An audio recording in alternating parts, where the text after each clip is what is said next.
It was supposed to be a weekend of laughter, wine, and warm memories. The kind of gathering where old stories are retold around the fireplace, where grudges are quietly forgiven for the sake of tradition, and where the only thing expected to break is a cork or two from vintage bottles of wine. But by Sunday morning, everything was broken. A body lay motionless in the hallway. Blood soaked the hardwood floors. Panic echoed through the walls of a once joyful home, and the family that arrived smiling just 48 hours earlier was now forever shattered. This wasn't just another family reunion. This was a descent into betrayal, lies, and a truth no one saw coming. Hey everyone, welcome back to the channel where we go beyond the headlines and dig into the chilling details of real-life crimes that make your skin crawl and your mind race. Here we uncover the cracks in perfect facades and explore the disturbing truths hidden behind smiles, handshakes, and I love yous. Today's story? It's one of those cases that reminds you just how thin the line is between family and foe. One moment you're passing mashed potatoes across a candlelit dining table. The next you're whispering alibis to the police. This story takes us to the heart of Vermont, where the Warwick family gathered at their secluded lakeside estate for what was meant to be a healing reunion. 3 adult siblings, their partners, their aging mother, and a handful of children, all brought together under one roof. A seemingly perfect weekend. But behind the scenic view, the catered dinners, and the forced laughter, something dark was brewing. Old wounds had festered.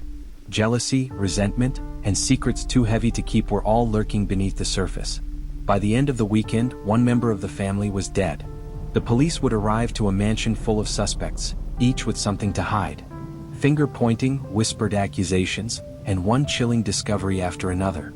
The truth? Far more twisted than anyone could have guessed. If you're new here, welcome. And if you've been riding with us through these chilling tales before, thank you for coming back. If you're into real stories that reveal the darkness behind closed doors, the kind of stories that make you question what you think you know about people, then do me a favor, go ahead and hit that subscribe button. Click that little bell icon too so you'll be notified the moment our next deep dive goes live. And if you enjoy stories like this one, give this video a thumbs up. It helps us reach more truth seekers just like you. Because trust me, you're going to want to hear every chilling detail of this case. From the wine-soaked dinner table confessions, to the shocking footage discovered in a forgotten study, to the final twist that left even seasoned detectives speechless. This isn't just a story about a murder. It's about what happens when the very people who are supposed to love and protect you become the ones you fear the most. So grab a drink, maybe turn down the lights, and settle in. Because this is the tragic story of the Warwick family. A reunion meant for healing that turned into a living nightmare. A crime scene wrapped in family secrets, sealed with blood. Let's begin. Perched at the edge of a misty lake in Vermont, the Warwick estate looked like something out of a storybook, grand, peaceful, and timeless. A wraparound porch faced the water, where the trees stood tall and silent, their leaves just beginning to turn with the whisper of early autumn. The house itself was a blend of rustic charm and quiet wealth, the kind of place where generations could gather, laugh, and forget the world outside. But this weekend, the estate wasn't just a place for retreat. It had become the stage for something far more complicated. After 6 long years, the Warwick family had finally come back together, and not without reason. Margot Warwick, the family's matriarch and long-standing heart of the household, had summoned her children for a reunion. At 68, Margot was still elegant, commanding, and sharp. But beneath her calm exterior was a truth she could no longer hide. She had recently been diagnosed with a chronic illness. The kind that changes everything. And though she hadn't yet shared the full details with everyone, the quiet urgency behind her invitation said more than any diagnosis could. She wanted her family together. Not just for nostalgia, not just for appearances, but perhaps to set things right. Or maybe to simply see her children under one roof, one last time. Her eldest son, Thomas Warwick, arrived first, precise, punctual, and polished as always. At 42, Thomas had built a reputation in Silicon Valley as a sharp, highly disciplined tech entrepreneur.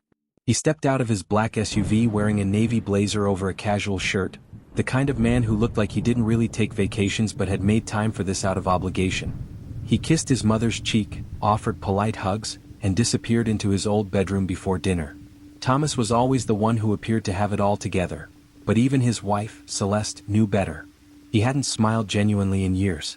Behind his success was distance, distraction, and a tendency to avoid anything emotional.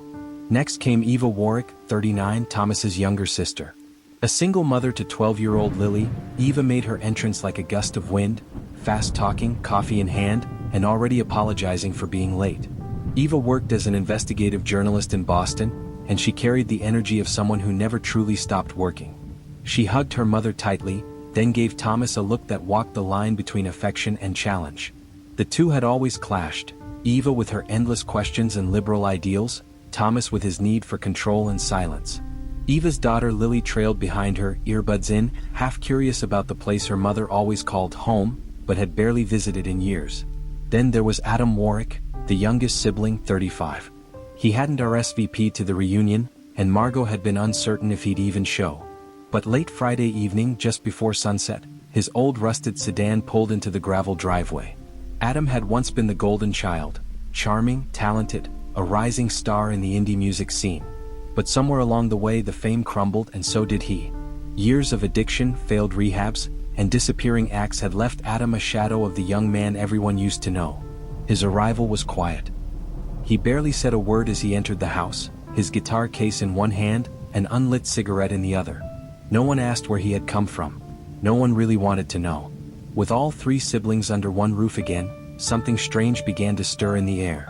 They tried to act like it was just a family weekend. There were drinks on the porch, dinners prepared in the kitchen they had all grown up in, family photos dusted off and displayed as if time hadn't fractured their relationships. But the cracks were there, subtle like hairline fractures in glass.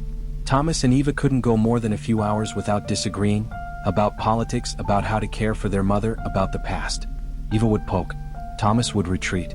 And in between them, Celeste, Thomas's poised, polite wife, played referee with a glass of wine in hand, carefully avoiding confrontation while watching everything unfold behind cautious eyes. Adam barely spoke at all. He drifted from room to room, sometimes sitting by the lake alone for hours, sometimes disappearing entirely. Eva tried to draw him out with old memories, but he just smiled faintly and changed the subject. Margot, ever the mother, tried to hide her worry. But she kept watching Adam, watching all of them, as if she knew something was building and she was the only one willing to face it. Then there were the added layers, the children, the partners, the plus ones. Celeste brought her usual grace, but also a secret frustration she'd carried for years, the growing emotional distance between her and Thomas. She had suspected infidelity once, maybe still did, but she hadn't found proof, and Thomas always had the right words to shut it down. Eva's daughter Lily was quiet, observant, and far more aware than the adults gave her credit for. She listened. She watched. And what she saw unsettled her. Her Uncle Adam's trembling hands, her mother's tense conversations with her grandmother, and the odd way Thomas would lock himself in the study for hours on a work call when everyone else was trying to bond. There were others too. Adam's on and off girlfriend, Mara, who arrived unannounced and clearly under the influence of something, causing whispers to pass from room to room. And there was Calvin, a childhood friend of the family who had become Margot's caretaker in recent months. He was charming, helpful, and suspiciously attentive. Some thought he was just kind. Others weren't so sure. Beneath the surface pleasantries, the toasts, the board games, the lakeside dinners, there was tension, thick and growing. Old wounds had never truly healed. And now, under the same roof again, every glance, every offhand comment seemed loaded. Thomas resented Eva for abandoning the family when things got hard. Eva resented Thomas for taking control after their father died and freezing everyone else out. Adam resented both of them for never really trying to understand the weight he'd carried. Even Margot had her secrets. She wasn't just bringing them together because of her illness. She had something to say, something she hadn't yet found the courage to reveal. And it was the kind of truth that could either bring peace or shatter everything. By Saturday evening, the fragile civility had started to unravel. There were whispered arguments behind closed doors. Someone had gone through the liquor cabinet and left it in disarray. Tension simmered at the dinner table. The only thing louder than the silverware clinking against porcelain plates was the silence between certain family members. From the outside, it still looked like the perfect family getaway. Laughter echoing from the porch, children running by the lake, lights glowing warm in the windows. But inside, something was rotting. And by the time Sunday morning arrived, that rot would rise to the surface in a way none of them could have prepared for. The second night of the Warwick family reunion began with a full moon rising over the lake and ended with a silence so thick it seemed to suffocate the very walls of the house. But before the crime, before the sirens, the blood and the screams, there were signs. Strange moments, odd glances, pieces of a puzzle that at the time no one fully understood or dared to admit they saw. It started with a whisper. A sharp, urgent exchange between Adam and Thomas in the hallway outside the kitchen late that night. The rest of the house had quieted. Most of the children were asleep, the wine had run out, and Eva had retired to her room with a stack of old photo albums she'd pulled from the attic. But just as the clock struck midnight, Celeste heard them. She was on her way back from the kitchen, barefoot, careful not to wake Lily. The voices stopped her in her tracks. Adam's low and ragged, Thomas's clipped and cold. "You said it was taken care of?" Adam hissed. "And I told you to drop it," Thomas replied, sharp as glass. "We're not going to dig up the past because you're suddenly feeling guilty." "You used me, Tom," Adam said, the tremble in his voice unmistakable. "You knew I wasn't in my right mind back then. You promised." "I promised nothing. And if you breathe a word of this to Eva or anyone else, I swear to God." Celeste heard footsteps and ducked behind the corner wall, heart pounding. She didn't dare breathe. The footsteps faded. A door slammed. She waited a full minute before returning to her room, but the words kept ringing in her head. Something had been buried. Something dangerous. And Adam was unraveling. Earlier that day, around dusk, Eva had been seen slipping into their late father's study. No one used that room anymore. It had been left untouched after his death. A shrine, almost. The heavy walnut door always stayed shut. Dust had settled on the old desk and the curtains were drawn tight. But Eva had always been curious. Lily had followed her mother, silently, like she often did. She watched from the hallway as Eva unlocked the study door using a key she had taken from Margot's dresser. Something Lily had seen but hadn't questioned at the time. Inside, Eva searched quickly, flipping through ledgers, pulling books off shelves. She moved with purpose, not nostalgia. She found a small safe behind the painting above the fireplace. She stared at it, then at the filing cabinet below. The files were meticulously labeled: investments, property deeds, offshore accounts. Lily would later say her mother looked scared, like she had discovered something she wasn't supposed to. 10 minutes later, Eva emerged from the study, her face pale, her phone in her hand. She never noticed Lily watching from the shadows. That evening, after dinner, tension crackled in the air like static before a storm. The adults drank too quickly. The conversations veered off course. Adam barely touched his food. Thomas excused himself twice to take mysterious calls. Margot tried to keep the mood light, but it was clear. Something was shifting. Then came the shouting, from the guest house. It started around 10 p.m., loud enough that even those inside the main house heard it. A man's voice, angry, slurred. Then a woman's, high-pitched and furious. Mara and Adam had been staying in the guest house, separated from the main property by a stretch of trees. Some assumed it was just another one of their toxic arguments, public blowouts followed by private reconciliations. But this time something sounded different. Desperate. Violent. Celeste looked up from her book. Eva moved toward the window. Thomas simply turned up the volume on the television. After several minutes, the shouting stopped. No one went to check on them. Later that night, a crash startled the remaining few still awake. A sharp, shattering noise from the fireplace in the sitting room. Margot was already in bed and most of the kids were asleep. But Celeste, Eva, and Thomas were still lingering in the parlor. The noise came from the other side of the house. Quick, jarring, then silence. They rushed in to find a broken wine glass smoldering in the ashes of the fireplace. Red wine stained the stones like blood. No one said a word. Did someone throw it? Eva asked slowly. Thomas raised a brow. Probably one of the kids, he muttered. They've been running around in here all day. But the children had been asleep for hours. Celeste glanced at Eva, then at her husband, but said nothing. No one admitted to breaking the glass. And no one mentioned it again. By the time midnight rolled around, everything felt off kilter. The lights in the hallway flickered once. A door creaked open on its own. The wind had picked up outside, moaning low through the trees. Eva sat alone in the den, staring at something on her laptop.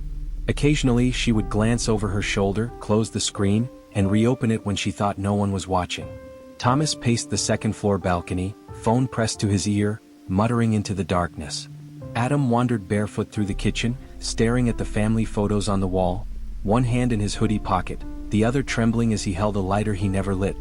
Margot stayed in her bedroom, watching old videos of the children when they were young. Her hands were shaking. Something had changed in the house. It no longer felt warm. It felt like a trap. Everyone had something to hide. And someone, somewhere, was preparing to do the unthinkable. Because when people carry secrets long enough, when guilt festers and trust fractures, something always snaps. And when it does, no amount of family legacy or lakeside peace can stop the storm. The next morning, someone would be found dead. But tonight? Tonight was the beginning of the end. The morning sun had just begun to rise over the still waters of the Vermont lake, casting soft gold across the trees outside. Birds chirped with a deceptive calm, and the estate from the outside looked serene, almost peaceful. But inside the Warwick family home, the air was thick with tension and the aftermath of secrets no longer safely hidden. At precisely 7:12 a.m., the silence shattered. A scream, echoing down the grand hallway like a siren of doom. It was Claire, Thomas's wife. She had gone to fetch her phone from the sitting room when she spotted something in the stairwell.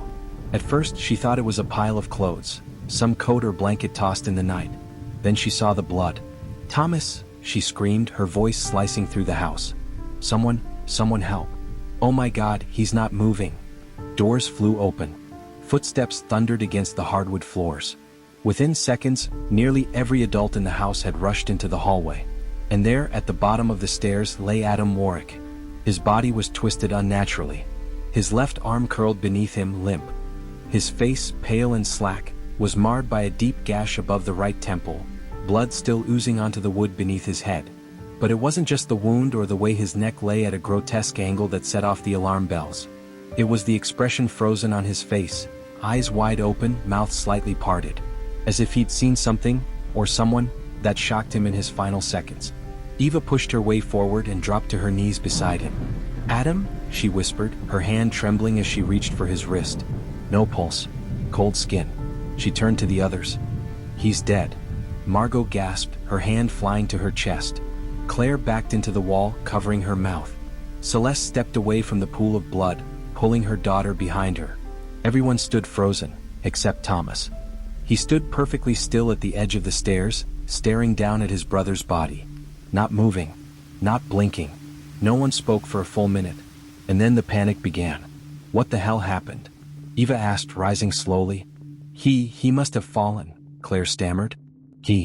No," Eva interrupted, shaking her head. "That won't. Too deep. Too specific. That's not from a fall." She looked up at the stairs, then down again. Something didn't sit right. Adam had never been one to wake up early. He was usually the last to leave his room, hungover, sluggish, disoriented. So what was he doing up before sunrise, walking alone through the house? And how did no one hear a thing? Thomas finally spoke, voice low. "We need to call the police." "I'll do it," Celeste offered, quickly ushering Lily back into the guest room. "She doesn't need to see this." Within minutes, the 911 call was made. But that didn't stop the tension that surged through the family like an electric current. Eva moved back toward the body, eyes narrowing. She noticed something small beneath Adam's fingers, a folded scrap of paper clutched tight in his right hand. She hesitated, then gently pried it free. It was torn from a notebook. Scribbled in messy, jagged handwriting were the words, "He lied. He always lied." She knew. Eva's eyes darted across the hallway. No one else had seen the note. She slid it into her jacket pocket. Meanwhile, Margot had collapsed into a nearby chair, pale and speechless. Claire was pacing. Thomas kept rubbing the back of his neck, avoiding everyone's gaze. The front door remained locked. So did the back. All windows had been shut the night before. No signs of forced entry. Someone inside this house had killed Adam. Detectives would later document the strangeness of the scene. The wound on Adam's head appeared too precise for a simple fall.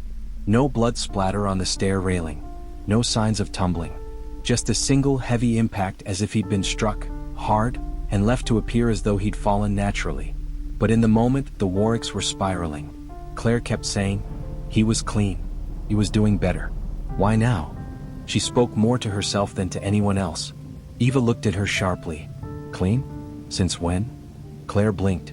He told me last week he hadn't touched anything in over a month." "That's not what he told me," Eva replied. "He said he'd slipped again. That he was scared." "Scared of what?" Claire didn't respond. Then another realization struck. If Adam had been murdered, it wasn't just a question of who, it was why now? Why after a seemingly quiet second night? Why in a house full of family? Why now, when the reunion was meant to bring them closer? And then there was the note. He lied. He always lied. She knew. Who was he? And who was she? Eva excused herself quietly, heading back to her room. Her hands were shaking, her thoughts racing. Something told her the key wasn't in the arguments or the wine-stained glass or even the study she had broken into. It was in what Adam knew, and who he had confronted about it. The medical examiner wouldn't arrive until later that day. Police would swarm the property. Questions would be asked. Alibis tested. But none of that mattered right now. Because the truth was this: a man was dead. Not just a stranger or a nameless victim, but a son, a brother, a troubled soul trying to claw his way back to the surface. And someone in his own family had ensured he never would. By Sunday morning, the Warwick legacy wasn't defined by old money or lakeside tradition. It was defined by blood. And as they waited for the sirens to pierce the forest air, each member of the Warwick family was asking themselves the same question. What did Adam know? And more terrifyingly, who wanted him silenced for good? By 9:03 a.m., the sound of sirens cut through the Vermont stillness like a warning bell. The first responders arrived swiftly, 2 patrol cars, an ambulance that left without a patient, and finally, a black unmarked SUV that rolled to a slow, quiet stop at the edge of the circular driveway. Out stepped Detective Ava Langston. At 45, she carried herself with an air of unshakable calm. No dramatic flair, no barking orders. Just a long wool coat over pressed slacks, and a thin leather notebook she never seemed to close. Her sharp gray eyes took everything in without needing to speak. She'd seen crime scenes like this before, beautiful homes with broken truths beneath the floorboards. But something about this house felt colder than usual. Not because of the chill in the air, but because of the silence waiting inside. She was greeted at the front door by Officer Radin, who briefed her quickly. Wealthy family, a gathering turned deadly, victim found at the bottom of the stairs, suspicious head wound, locked house, no sign of forced entry. Another locked room mystery, she muttered, stepping through the doorway. Great. The grand foyer, now cordoned off with yellow tape, still bore the metallic scent of blood. Adam Warwick's body had already been removed, but the thick stain on the hardwood floor marked where he'd fallen. Or rather, where he'd been left. She glanced at the stairs, then scanned the wide-open space around her. Floor-to-ceiling windows, polished furniture, a vase of fresh lilies already beginning to wilt. Langston knew one thing for sure: grief in houses like this didn't come in sobs and screams. It came in whispers. In secrets no one wanted to speak unless pressed. And she was very, very good at pressing. Within 20 minutes, she had the house quarantined. No one in, no one out. Phones were confiscated. Rooms were sealed. A temporary command center was set up in the sunroom, where Langston took her seat at the center of the storm. The interviews began. Thomas Warwick was first. He sat straight-backed in the wicker chair, hands folded like a man trying to appear composed. But Langston could see the tightness in his jaw, the way he avoided her gaze when answering. "We were all asleep," he said. "Claire found him this morning." "Did you hear anything unusual in the night?" she asked. He paused. "No." "Did you and your brother get along?" Another pause, slightly longer. "We had our differences, but he was getting better. We all thought this weekend would help him recenter." Langston scribbled a note. "When was the last time you spoke with Adam?" "Last night. Around 10. He was out by the dock. I told him to come inside. It was cold." She nodded. "And did he?" "I don't know. I went to bed." She marked the time. 10 p.m. noted. Next came Eva Warwick. She was more direct. "I don't believe this was an accident," she said the moment she sat down. Adam was scared. "Scared of what?" Langston asked. "Something he found. Or something someone told him." "He didn't say much, but I could tell." "Did he mention anyone specifically?" Eva hesitated. "Not by name. But he kept talking about our father's will. About how something didn't add up." Langston's ears perked. "The will? Our dad passed 5 years ago. The estate was split evenly, or so we were told. But Adam believed something had changed. That someone manipulated things before the final draft." Langston leaned forward. "And do you think there's truth to that?" "I think Adam found something in the study. And now he's dead." "The study." Langston made a note to have the room examined thoroughly. Then came Claire. She was still visibly shaken, but Langston knew shock and guilt often wore similar expressions. "He was just lying there," Claire whispered. "I didn't even scream right away, I couldn't move." "You were the one who found the body?" "Yes. I was going to the kitchen to make coffee. I saw something red on the floor. I thought it was wine." "What time was this?" "A little after 7. Maybe 7:10. Langston nodded slowly. "Did Adam ever confide in you?" Claire blinked. About what? Anything that might have made him feel threatened? A long silence followed. Claire swallowed. He said he was going to confront Thomas. Langston tilted her head. About what? I don't know. He just said, I'm done pretending. That was the last thing I heard him say last night.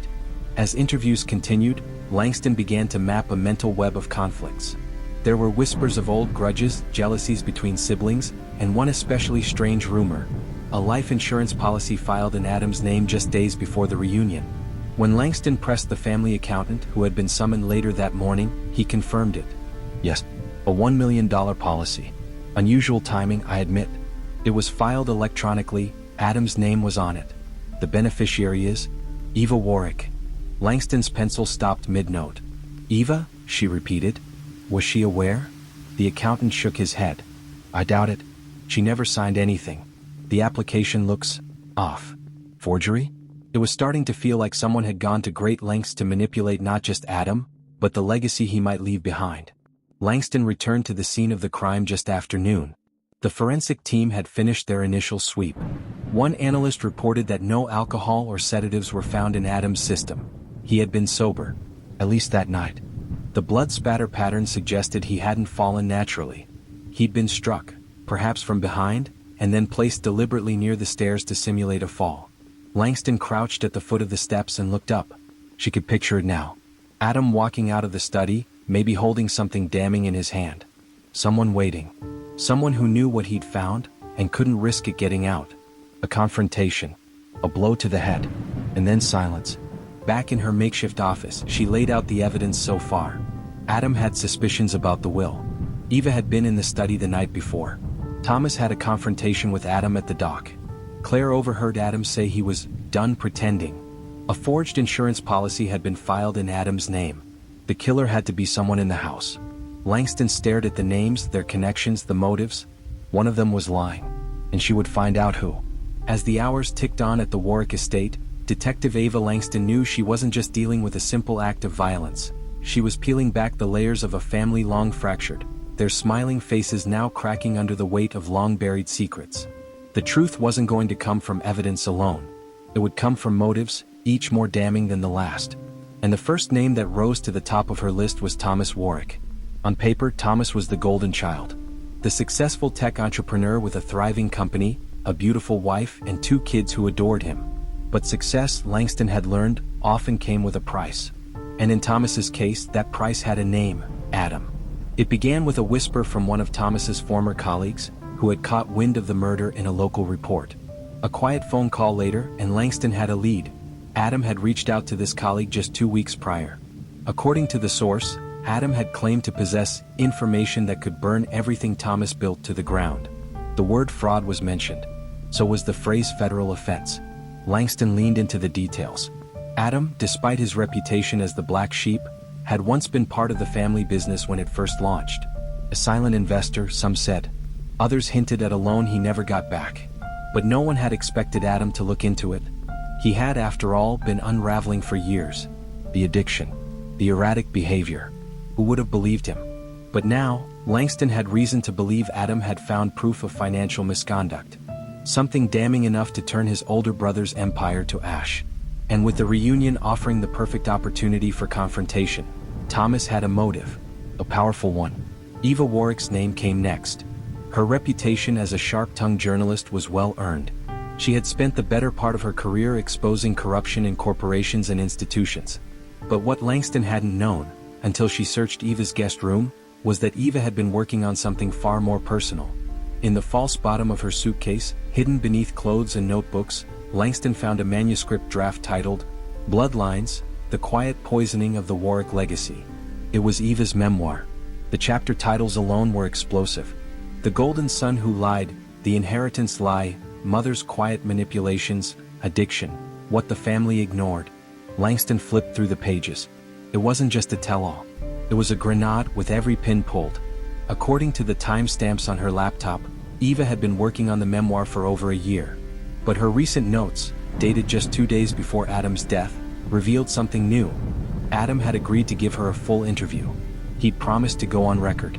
Whatever he told her, it never made it into the manuscript. Langston had a chilling thought.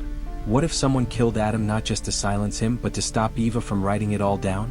Was Eva's presence here just as dangerous as Adam's? And was she hiding more than just her writing? Then there was Claire. Elegant, soft-spoken, the grieving wife. But grief wasn't the only emotion Langston had observed. Claire's eyes had been restless during questioning, almost like she was scared. And then came the photos.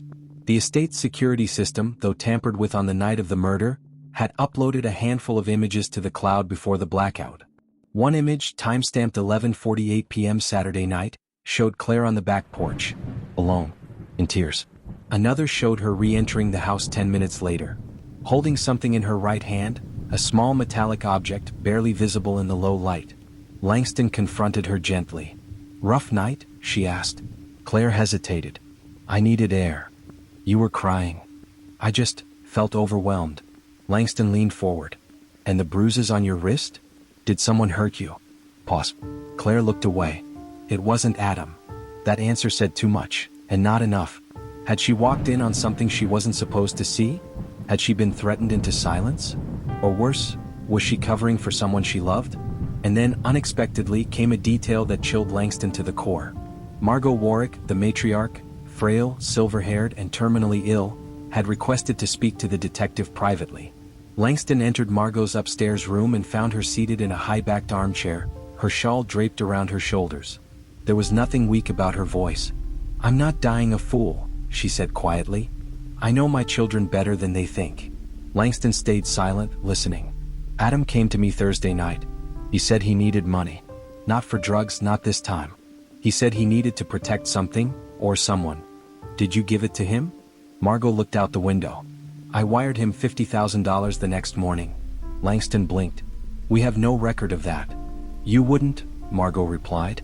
"It went through a private offshore account. One I never told anyone about. Not even Thomas." "Why?" "Because I wanted to help him," she said softly. "And because it wasn't the first time I've paid to keep this family from falling apart." Now the web was spinning wildly. Langston laid it out in her notebook, each name like a chess piece, each motive a possible move toward murder. Thomas had a reputation to protect and a business at stake. If Adam exposed him, it would all collapse. Eva had a manuscript filled with buried family secrets, and Adam was her primary source. Killing him could delay the memoir, or redirect suspicion. Claire had the bruises, the tears, and the silence. Had she witnessed something?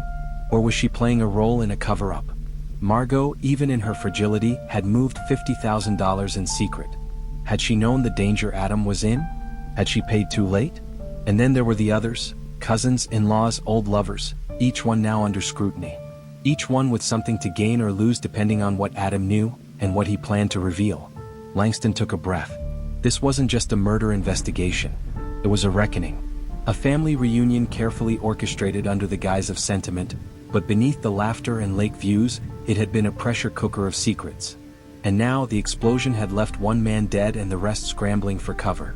One thing was becoming clear. Everyone in the house had something to hide. And one of them was hiding a murder. As the investigation wore on, the truth remained elusive, each lead more tangled than the last. Detective Ava Langston's mind raced through the web of lies and half-truths. The more she dug, the more it seemed like every member of the Warwick family had something to hide. But as with any great mystery, there are moments when everything changes. A clue so unexpected, so undeniable, that it reshapes the entire narrative. That moment came with the forensics. The first breakthrough came from blood spatter analysis. The coroner had already ruled that Adam's death wasn't a simple fall. His injuries, severe head trauma and internal bleeding, didn't match the kind of fall one might expect from a staircase accident. But what the blood splatter expert found would prove even more startling. Adam's body had been moved after death. Langston leaned over the report, her eyes scanning the meticulous notes. The blood spatter patterns were consistent with someone trying to drag a body. There were traces of blood near the bottom of the staircase, where Adam's body had been discovered, but there were no footprints leading up to that point. The conclusion was clear. The body had been moved from another location. This wasn't just a tragic accident gone wrong. Someone had staged it. The immediate question was, why? The forensics team worked quickly to analyze the angles and positions of the body, confirming that Adam had been placed at the foot of the stairs, positioned in a way that would lead investigators to believe he had fallen. Langston rubbed her temples. It was beginning to look like someone had wanted the world to think it was an accident. But who? And why? Then came the fingerprints. In what was likely the most mundane part of the crime scene, Langston ordered a full print sweep of the house, concentrating on high-traffic areas, doorknobs, light switches, railings. And it was there, on the banister near the top of the stairs, that the bombshell dropped. There were fingerprints, clear, undisturbed, and fresh, on the banister. But they weren't Adam's. And they weren't from anyone else in the immediate family. The prints belonged to someone else entirely, someone who had no business being at the scene of the crime. Langston's stomach turned as she ran the name through her mental database. There was only one person she hadn't been fully aware of: Daniel, the estranged brother. A shadow from the past. But Daniel hadn't been invited to the reunion. No one had spoken of him. And yet, his prints were unmistakably on the banister. Langston immediately called for background checks on Daniel, who had left the family many years ago. All she knew was that he had a long history of criminal activity and had been involved in a bitter dispute over the family estate years before he disappeared from their lives entirely. Could he have come back to settle old scores? The idea gnawed at her. But there was still more to uncover. The next breakthrough came from an unexpected source: a hidden camera. It turned out that the study, the one Adam had been so interested in, held more secrets than just old financial records. During the course of the investigation, Langston discovered that Margot, ever the controlling matriarch, had installed a hidden security camera in the study years ago, claiming it was for protection of her sensitive documents. The camera had been conveniently overlooked by the family. With a sense of dread, Langston ordered the footage to be retrieved. The tape was old, the image grainy, but it was enough. The screen flickered and then stabilized. A muffled conversation could be heard. Langston focused, heart pounding. Two voices. One belonged to Thomas. The other was unmistakably Eva. "I told you this would happen," Eva's voice said, trembling. "We should have told her. I should have told her everything." Thomas responded with a low growl. "You couldn't have, she would have taken it to the press. We would have lost everything. I did what I had to do." Eva's voice cracked. "And Adam? You couldn't have just paid him off like you did the others? You had to kill him?" Langston's breath hitched. The words were unmistakable. Eva and Thomas had been speaking in hushed tones, but the incrimination in their voices was crystal clear. They weren't talking about their troubled family dynamic or a silly argument. They were talking about Adam. About silencing him. "Get rid of him," Thomas spat. "I didn't want to do it," Eva pleaded. "But you left me no choice. He was going to ruin everything. You could have just walked away. I told you not to get involved." Langston pressed her hand to her mouth. The confession, muffled as it was, left no room for doubt. Thomas and Eva had been conspiring together. The weight of the words was too much to ignore. As the case took an unexpected turn, Langston turned her attention back to Thomas and Eva. The forensics, the prints, the hidden camera, all pointed to one thing: a deadly conspiracy. Adam hadn't just been killed by accident. He had been silenced, but it wasn't just to protect Thomas's empire. It was to protect something deeper. Something more dangerous. Eva had known all along. She had wanted to write the truth about the family. And Thomas had feared that, just as much as he feared Adam's threats. Together, they had made sure the truth would never come to light. Adam was the price. Now the question was, could Langston prove it? Could she take these fragments of truth and turn them into a full confession? The evidence was strong, but something still gnawed at her. Why did Margot install the camera in the first place? Why had she paid Adam off? Langston had a feeling the matriarch knew much more than she had let on. For now, though, Langston had enough to confront Thomas and Eva. And she wasn't about to let them hide behind the walls of family loyalty any longer. The walls of the family home, once filled with laughter and memories, now stood as silent witnesses to the unraveling of a twisted tale that no one could have predicted. As Detective Ava Langston gathered her thoughts in the dimly lit interview room, she finally understood the depth of the tragedy that had unfolded within the Warwick family. The picture that had been painted of a family bound by love and shared grief was now shattered beyond repair. And the truth, the bitter, painful truth, was about to be laid bare for all to see. The killer was not who anyone expected. It was Eva Warwick. Eva had been so careful throughout the investigation, so poised, so calculated in her responses. She had played the role of the concerned sister, the sympathetic family member, while others around her had faltered under the weight of suspicion. No one had suspected her. Not Thomas, not Claire, and certainly not Margot, who had dismissed Eva as nothing more than a curious, sometimes nosy journalist. But beneath the surface, Eva was hiding something far darker. Her motive was a tangled web of old secrets, bitter betrayals, and a heart-wrenching discovery that had sent her spiraling into a place of no return. The moment Langston walked into the interrogation room, she saw Eva seated at the table, her hands folded neatly in front of her, her eyes tired but steady. It was clear that the woman was bracing herself for something, but what? What could have possibly driven her to murder her own brother? Langston leaned forward, looking Eva in the eyes. "You don't have to hide anymore. The truth has already come to light. All of it. You can tell me now. We know what happened that night." Eva's gaze flickered just for a moment. Her breath caught, but she didn't speak. Langston could see it, the internal struggle, the mounting pressure. Eva was unraveling, but she still held on to a thin thread of composure. Eva let out a long sigh and finally spoke, her voice trembling, as if confessing was the only way to relieve the weight of years spent carrying a burden far too heavy for one person to bear. "I didn't want to do it. I never did." Eva's voice was barely above a whisper, as though the words themselves were too much to bear. "But I had to. I couldn't keep living with the lie. Not after everything that happened. You don't know, you don't understand what I found." Langston sat back, allowing Eva to collect her thoughts. The tension in the room was palpable, thick with the unspoken truth that had been lurking beneath the surface all along. "It was a few months ago," Eva continued, her hands gripping the edge of the table. "I was going through some old family documents trying to write a memoir. Something to finally make sense of all the mess in our lives. And that's when I found it. The truth about what happened to our father." Langston felt a chill run down her spine. Their father, the patriarch who had seemingly died of natural causes, a quiet ending to a quiet life. For years, the family had spoken about his passing as if it was inevitable, part of life's natural cycle.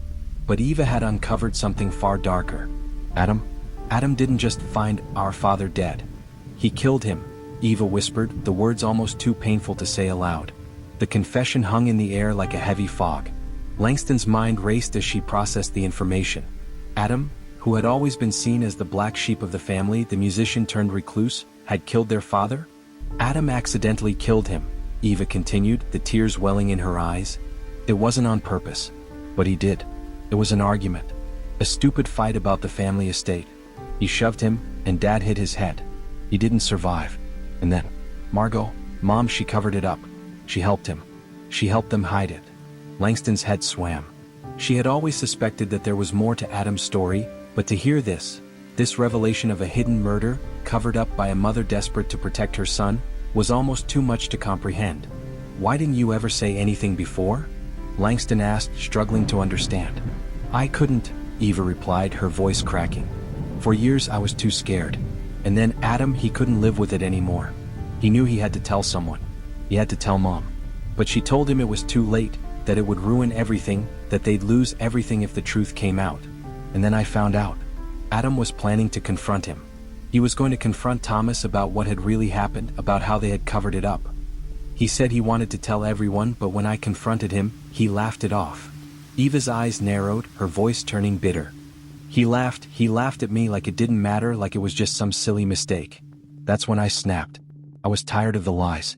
Tired of living in the shadow of our father's death, tired of pretending everything was perfect. And when he laughed, when he refused to take responsibility for what he had done, I couldn't hold it in anymore. Eva paused for a moment, her eyes darting toward the ceiling as if reliving that moment in her mind. "I didn't mean to hurt him," she whispered, a sob escaping her chest. "But I had to silence him. It felt like the only way to stop the lies. I pushed him just like he pushed Dad. But this time, he didn't get up. I killed him and I couldn't take it back." Langston felt her heart sink. Eva's confession wasn't just about a family torn apart, it was about a lifetime of secrets, of guilt and shame, hidden behind the facade of a perfect family. The murder of Adam was the ultimate consequence of years of lies, manipulations, and unresolved grief. But there was more to it. Eva's admission was also a confession about herself. She wasn't just a witness to the tragedy. She was complicit in the cover-up. And in the end, she became the final piece in the twisted puzzle that had destroyed the Warwick family. "I never meant for any of this to happen," Eva whispered, her voice breaking. "But I couldn't live with the truth anymore. I couldn't live with him anymore." The Warwick family, once a symbol of success, wealth, and unity, was left in ruins. The aftermath of Adam's murder, and the shocking truth behind it, sent shockwaves through the tight-knit family. No one was left unscathed by the tragedy, and the pieces of their shattered lives would never fit back together. Eva was arrested shortly after her confession. Her calm, composed exterior, which had so carefully masked the turmoil within, was gone. The woman who had once been the inquisitive journalist, the protective sister, now found herself locked behind bars, facing charges of murder. But even in the cold, sterile environment of the jail, she couldn't escape the overwhelming guilt that gnawed at her. For years she had tried to protect the family from its own darkness, but in the end, it was her own hand that had turned that darkness into a tragic reality. The trial, when it came, was quick. It didn't take long for the jury to find Eva guilty of first-degree murder. The jury's verdict echoed through the halls of the courthouse, but in the silence that followed, there were no winners. The damage to the Warwick family had already been done. Margot, the matriarch, the woman who had carried the family's legacy for so many years, was crushed by the weight of the truth. She had spent decades hiding the sins of her children, covering up the tragic events of the past, but it was too much to bear. The burden of protecting Adam's secret, the guilt of covering up his crime, the revelation of her own role in the family's downfall, all of it became too much for her fragile health. In a moment of sheer collapse, Margot was rushed to the hospital, unable to cope with the weight of what had happened. It was too late for any redemption. Her body simply could not handle the strain. As for Thomas, the eldest son who had always appeared to have it all together, the aftermath of Adam's death and the revelation of the family's secrets hit him hard. The carefully curated image of the successful entrepreneur, the perfect son, crumbled away. He couldn't stay in Vermont. He couldn't stay in the place that held so many haunting memories of a family now lost forever. In a quiet decision, Thomas sold the family estate, packed his belongings and left for overseas. His whereabouts became a mystery to the remaining family members. For all anyone knew, he had vanished from their lives for good. Claire, Thomas's wife, was shattered by the events that unfolded. For years, she had been a supportive, loving wife, never suspecting that the family's picture-perfect image was so deeply fractured. She was left to pick up the pieces of her own life after Adam's murder. The trauma of the past week, of everything she had witnessed, of the shattered illusions, was more than she could bear. Unable to reconcile with her past or the man she had once loved, Claire filed for divorce. She moved away from the wreckage of the Warwick legacy, starting over with her children, trying to find peace in a life that no longer included Thomas or the toxic ties that bound her to the past. And then there was the legacy, the Warwick family's legacy. What had once been a symbol of wealth, success, and social status had now become a true crime sensation. The story of a family reunion gone horribly wrong spread like wildfire, dominating headlines and capturing the fascination of true crime enthusiasts everywhere. But for those who had been inside the family, the tragedy was not something to be discussed, nor was it something they could move past. No one inside the family spoke of it again. The scandal was too deep, the damage too irreparable. The once celebrated name of Warwick was now synonymous with betrayal, murder, and broken trust. The family had been torn apart, and no amount of wealth or status could ever mend the scars left behind. As the dust settled and the pieces of the Warwick family's tragic story were scattered across the public eye, one thing remained certain. The family that had once seemed perfect had been irrevocably shattered. A reunion that was meant to bring healing and warmth turned into a blood-soaked nightmare that no one would ever forget. In the end, there were no heroes, no moral victories. Only broken people, haunted by their own choices, trying to survive the aftermath of their own twisted realities. What would you have done in Eva's shoes? Do you think justice was truly served? It's a question we're left to ponder, even as the final chapter of this family story is written. The psychological toll of betrayal, guilt, and the weight of long-held secrets is something we can all try to understand, but few of us could ever fully comprehend. As always, we'd love to hear your thoughts. Drop a comment below to let us know how you feel about this tragic tale and if you believe the right person was brought to justice. Was Eva's confession a moment of clarity, or was she simply a victim of her own circumstances? And if you enjoy these deeply twisted family mysteries, don't forget to like this video, subscribe to the channel, and hit the notification bell so you never miss out on our next dark dive into the truth behind family secrets. Until next time, stay safe, stay curious, and as always, keep questioning what's beneath the surface.